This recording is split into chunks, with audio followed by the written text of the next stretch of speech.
നമസ്കാരം. 15ാം കേരള നിയമസഭയുടെ 10ാം സമ്മേളന വിശേഷങ്ങളിലേക്ക് സ്വാഗതം.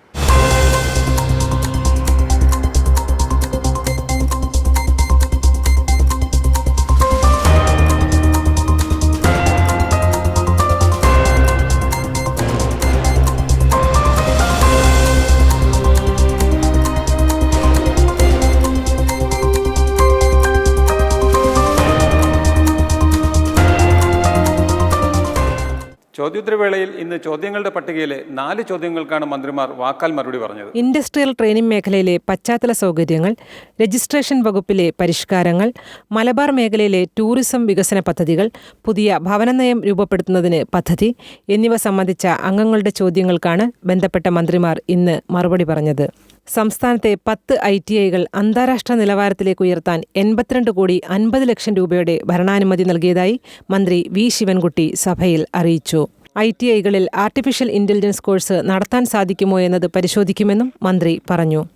കിഫി പദ്ധതിയിലൂടെ അതിൻ്റെ ഭാഗമായി 10 ITIകളെ അന്താരാഷ്ട്ര നിലവാരത്തിലേക്ക് ഉയർത്തുന്നതിനായി 82 കോടി 50 ലക്ഷം രൂപ അനുമതി നൽകുകയും അതിലെ താഴെ പറയുന്ന 4 ITIകൾക്ക് കിഫി ഫണ്ട് ഉപയോഗിച്ച് കെട്ടിട നിർമ്മാണം പൂർത്തിയാക്കി ഉദ്ഘാടനം ചെയ്തിട്ടുണ്ട്.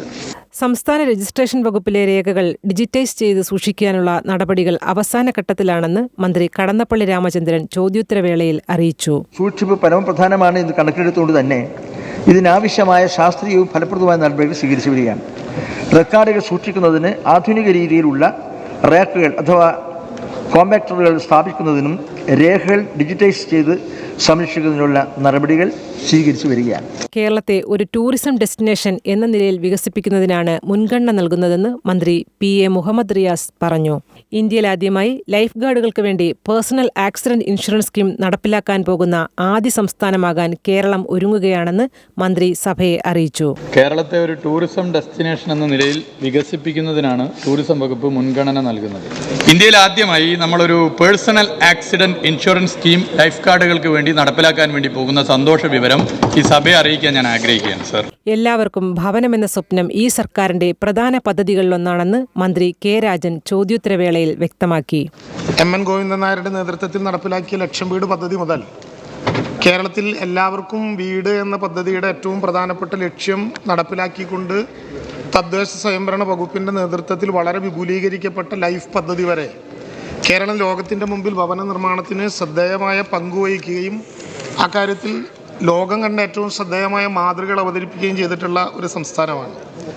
എല്ലാവർക്കും ഭവനം എന്ന സ്വപ്നം ഈ ഗവൺമെന്റിന്റെ ഏറ്റവും പ്രധാനപ്പെട്ട പദ്ധതികളിലൊന്നാണ്. കോടതിയുടെ പരിഗണനയിലിരിക്കുന്ന വിഷയമായതിനാൽ പ്രതിപക്ഷം കൊണ്ടുവന്ന അടിയന്തര പ്രമേയത്തിനുള്ള അവതരണാനുമതി സ്പീക്കർ ഇന്ന് സഭയിൽ നിഷേധിച്ചു.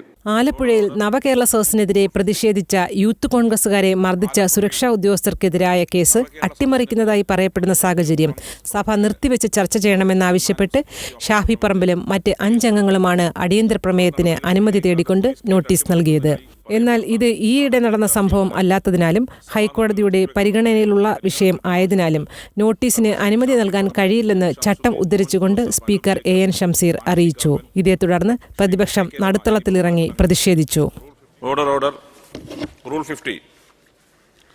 ആലപ്പുഴയിൽ നവകേരള സദസ്സിനെതിരെ പ്രതിഷേധിച്ച യൂത്ത് കോൺഗ്രസ് പ്രവർത്തകരെ മർദ്ദിച്ച ഗൺമാനും സെക്യൂരിറ്റി ഓഫീസറിനുമെതിരെ കേസെടുത്തിട്ടും തുടർ നടപടികൾ സ്വീകരിക്കാതെ പോലീസ് കേട്ട് അട്ടിമറിക്കുന്നതിനായി പറയപ്പെടുന്ന സാഹചര്യം ചർച്ച ചെയ്യുന്നതിനായി സഭാ നടപടികൾ നിർത്തിവെക്കണമെന്ന പ്രമേയം പരിഗണനക്കെടുക്കണമെന്നാവശ്യപ്പെട്ട് Sarvashri Shafi Parambil, N Shamsuddin, Mons Joseph, Anoop Jacob, Mani C Kappan, Shrimati KK Rama എന്നീ ബഹുമാനപ്പെട്ട അംഗങ്ങൾ റൂൾ 50 പ്രകാരം നോട്ടീസ് നൽകിയിട്ടുണ്ട്. നോട്ടീസിലൂടെ ഉന്നയിച്ചിരിക്കുന്ന വിഷയം അടുത്ത കാലത്തുണ്ടായ ഒരു പ്രത്യേക സംഗതിയെ സംബന്ധിച്ചുള്ളതല്ല, സംസ്ഥാനത്തെ കോടതിയുടെ പരിഗണനയിലുമാണ്. സഭാചട്ടം 52 ക്ലോസ് 3, ക്ലോസ് 7 എന്നിവ പ്രകാരം അനുവദിക്കാൻ കഴിയുന്നതല്ല എന്നറിയിക്കുകയാണ്. സഭയിൽ അവതരിപ്പിച്ച ശ്രദ്ധ ക്ഷണിക്കലുകൾക്ക് ബന്ധപ്പെട്ട മന്ത്രിമാർ സഭയിൽ മറുപടി നൽകി. കേന്ദ്ര സർക്കാർ നിലപാട് മൂലം റബ്ബർ കൃഷി മേഖലയിലെ പ്രശ്നങ്ങൾ സംബന്ധിച്ച് TP രാമകൃഷ്ണൻ അവതരിപ്പിച്ച ശ്രദ്ധ ക്ഷണിക്കലിന് മന്ത്രി P പ്രസാദും കയർ സഹകരണ സംഘങ്ങളും കയർ തൊഴിലാളികളും നേരിടുന്ന പ്രശ്നങ്ങൾ സംബന്ധിച്ച് രമേശ് ചെന്നിത്തല അവതരിപ്പിച്ച ശ്രദ്ധ ക്ഷണിക്കലിന് മന്ത്രി P രാജീവും മറുപടി പറഞ്ഞു. റബ്ബർ ഇറക്കുമതി നിയന്ത്രണം തുടരണമെന്നും നാഷണൽ റബ്ബർ പോളിസി സാധ്യമാക്കണമെന്നും കേന്ദ്രത്തോട് ആവശ്യപ്പെട്ടതായി മന്ത്രി P പ്രസാദ് സഭയെ അറിയിച്ചു. 47-ലെ റബ്ബർ നിയമം 2022-ലെ റബ്ബർ പ്രൊമോഷൻ ആൻഡ് ഡെവലപ്മെന്റ് ബില്ലിലൂടെ പരിഷ്കരിക്കാനുള്ള യൂണിയൻ സർക്കാരിന്റെ ശ്രമം റബ്ബർ മേഖലയിലെ പ്രധാന ഗുണഭോക്താക്കളായ കേരളത്തിനെ പ്രതികൂലമായി ബാധിക്കും എന്നതിനാൽ ഈ ബില്ലിലെ വ്യവസ്ഥകളെ കേരളം പൂർണ്ണമായി എതിർക്കുകയുണ്ടായി. ഈ എതിർപ്പിന്റെ അടിസ്ഥാനത്തിൽ ചില മാറ്റങ്ങൾ വരുത്തുവാൻ യൂണിയൻ സർക്കാർ തയ്യാറായെങ്കിലും ഭേദഗതികൾ കേരളത്തിന്റെ താൽപര്യത്തിനെ പൂർണ്ണമായും ഹനിക്കുന്നതാണ്. റബ്ബർ കൃഷിയും അനുബന്ധ പ്രവർത്തനങ്ങളും ഒരു വ്യവസായമായി ബില്ലിലെ സെക്ഷൻ 2(5) നിർവഹിച്ചതും അതിനാൽ റബ്ബർ കൃഷി കൺകറന്റ് ലിസ്റ്റിൽ ഉൾപ്പെടുന്നതും റബ്ബർ കർഷകരെ പ്രതികൂലമായി ബാധിക്കുന്നതാണ്. റബ്ബർ കൃഷി വിസ്തൃതിക്ക് അനുസൃതമായി റബ്ബർ ബോർഡിൽ കേരളത്തിനുള്ള പ്രാതിനിധ്യം നിലനിർത്താത്തതും കൃഷിവകുപ്പ് പ്രതിനിധിയെ റബ്ബർ ബോർഡിൽ ഉൾപ്പെടുത്താത്തതും പരിശോധിക്കണമെന്ന കേരള സർക്കാരിന്റെ ആവശ്യം പരിഗണിക്കപ്പെട്ടിട്ടില്ല. ഇക്കാര്യം കത്തുമുഖേന അറിയിച്ചതോടൊപ്പം കേന്ദ്ര വാണിജ്യ വകുപ്പ് മന്ത്രിയെ നേരിൽ കണ്ട് ആശങ്ക അറിയിക്കുകയും ചെയ്തിരുന്നു. കയർ വിപണി ശക്തിപ്പെടുത്താനും നൂതന ഉൽപ്പന്നങ്ങൾ നിർമ്മിക്കാനും വിവിധ പദ്ധതികൾ ആവിഷ്കരിച്ചു വരുന്നതായി മന്ത്രി പി രാജീവ് വ്യക്തമാക്കി. ഇതിന് വിപണി കണ്ടെത്താൻ ചരിത്രത്തിലാദ്യമായി നോർത്ത് ഈസ്റ്റേൺ സംസ്ഥാനങ്ങൾ ആളുകൾ നമ്മൾ ഇവിടെ വരുത്തി. അവിടെ മണ്ണിടിച്ചിൽ തടയാൻ കയർ ഭൂവസ്ത്രങ്ങൾ വിനിയോഗിക്കാം. ആദ്യമായിട്ട് നമുക്ക് ഒറീസയിൽ മൈൻ മേഖലയിൽ കയർ ഭൂവസ്ത്രം മറ്റുള്ള സംരക്ഷണത്തിന് ഓർഡർ കിട്ടി. അങ്ങനെ ആ വിപണി ശക്തിപ്പെടുത്താനും സർക്കാർ ശ്രമിക്കുന്നുണ്ട്. ഇപ്പോൾ പുതിയ വൈവിധ്യമാർന്ന ഉൽപ്പന്നങ്ങൾ വേണം.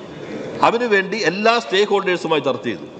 അതിൻ്റെ അടിസ്ഥാനത്തിൽ national institute of design Bhopal അവരുടെ സഹകരണത്തോടെ നൂതനമായ ഡിസൈനുകൾ രൂപകൽപ്പന ചെയ്തു. 50 മാസ്റ്റർ ട്രെയിനേഴ്സിനെ ഈ സംഘങ്ങളിൽ നിന്ന് തിരഞ്ഞെടുത്തു. അവർക്ക് 1 മാസത്തെ ട്രെയിനിങ് കൊടുത്തു. ആ മാസ്റ്റർ ട്രെയിനേഴ്സ് ഇനിയിപ്പോൾ സംഘങ്ങളിൽ പോയി എല്ലാവർക്കും ട്രെയിനിങ് നൽകി ലോക വിപണിക്ക് ആവശ്യമായ വൈവിധ്യമാർന്ന ഉൽപ്പന്നങ്ങൾ കൂടി ഇറക്കാനാണ് ശ്രമിക്കുന്നത്. 20 സബ്മിഷനുകൾക്കാണ് ഇന്ന് സഭയിൽ മന്ത്രിമാർ മറുപടി നൽകിയത്. സപ്ലൈകോയിലെ നിത്യോപയോഗ സാധനങ്ങൾക്ക് വില വർദ്ധിപ്പിക്കാൻ ഉദ്ദേശിക്കുന്നുണ്ടോ? സബ്മിഷനിലൂടെ ഉന്നയിച്ച വിഷയത്തിൻ്റെ വസ്തുത ഞാൻ പറയാം. അതുമാത്രമേ സൂചിപ്പിക്കാനുള്ളൂ. 25% നിന്ന് 35% സബ്സിഡി വർദ്ധിപ്പിക്കുകയാണ് ചെയ്തത്. പ്രതിമാസം ശരാശരി 35-40 ലക്ഷം കുടുംബങ്ങൾ സപ്ലൈകോയിൽ സാധനങ്ങൾ വാങ്ങാൻ എത്തുന്നുണ്ട്. വിപണി ഇടപെടൽ പ്രവർത്തനത്തിലൂടെ സപ്ലൈകോയ്ക്ക് പ്രതിമാസം 35 കോടി രൂപയുടെയും പ്രതിവർഷം 425 കോടിയുടെയും സബ്സിഡി ബാധ്യത ഉണ്ടാകുകയാണ്. സഭാ നടപടികൾ പ്രതിപക്ഷാംഗങ്ങൾ തടസ്സപ്പെടുത്തിയതിനാൽ സ്പീക്കർ കാര്യൂര പട്ടികയിലെ മറ്റ് നടപടികളിലേക്ക് കടന്നു. 2024 കേരള ധനകാര്യ ബിൽ ധനകാര്യ വകുപ്പ് മന്ത്രിക്ക് വേണ്ടി മന്ത്രി പി രാജീവ് അവതരിപ്പിച്ചു. 2024 കേരള ധനകാര്യ ബിൽ ധനകാര്യ വകുപ്പ് മന്ത്രി ശ്രീ കെ എൻ ബാലഗോപാലിന് വേണ്ടി ബഹുമാനപ്പെട്ട നിയമവും വ്യവസായവും കൗർ വകുപ്പ് മന്ത്രി ശ്രീ പി രാജീവ് 2024 കേരള ധനകാര്യ ബിൽ അവതരിപ്പിക്കേണ്ടതാണ്. സാർ, 2024 കേരള ധനകാര്യ ബിൽ ഞാൻ അവതരിപ്പിക്കുന്നു. 2024-25 സാമ്പത്തിക വർഷത്തേക്കുള്ള വോട്ട് ഓൺ അക്കൗണ്ട് സഭ ചർച്ച കൂടാതെ പാസാക്കി.